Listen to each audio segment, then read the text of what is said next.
Hey Vineyard, I'd like to invite you to something new. This Christmas, to make a gift towards overseas missions work, specifically towards church planting. 20 years ago, we joined hands to invest in planting churches in Zimbabwe. It's been a hard road. We've actually had more setbacks than victories, at least in the material realm. We watched a nation fall apart, facing the highest inflation in the world, 70% unemployment, forced immigration, hunger, starvation, hopelessness.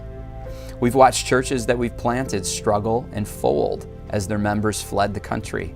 And yet, people that were just kids when we started this project are picking up the pieces and taking this thing farther than any foreign missionary ever could. In 2013, we sent Zimbabwe natives Martin and Margaret Emerson to help plant a church in the capital city of Harare.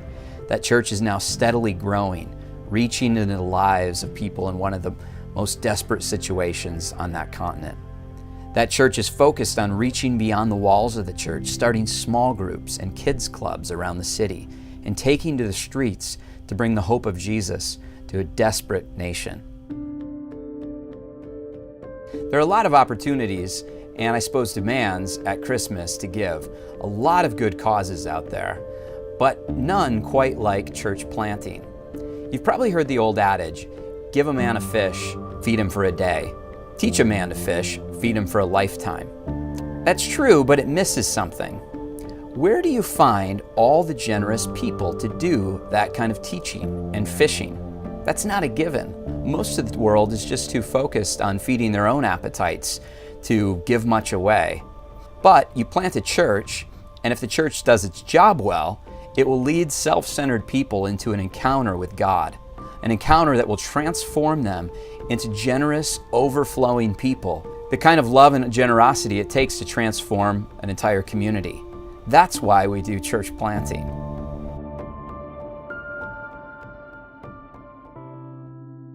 Ten years ago, we also joined with a couple that had taken their retirement to serve the poor in an impoverished, drug-infested ghetto in Costa Rica.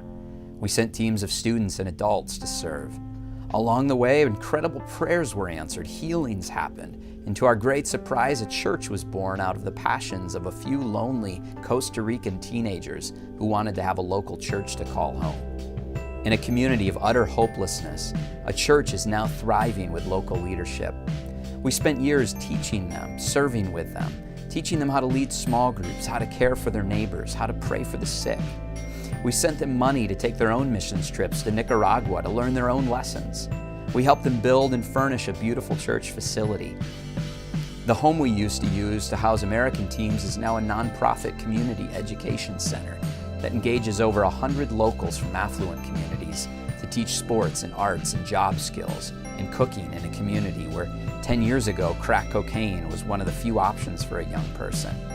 The teenagers who we first met 10 years ago are now getting married, getting educated, getting jobs, and leading the church and caring for the poor and teaching the next generation behind them to fish, as it were. Sometimes people ask, why go to Africa or Latin America to do missions work? Aren't there enough problems here in the US? The reason we keep going back is because every person I've ever taken has had their heart enlarged and their hands opened. It's changed the way they live at home. In fact, our food pantry, the recovery ministries we've done, our financial classes, single moms ministries, car repair, all of those ministries were directly inspired and shaped by the vision God planted in our hearts while serving overseas. I'm inviting you to give to the work we'll do together in 2018.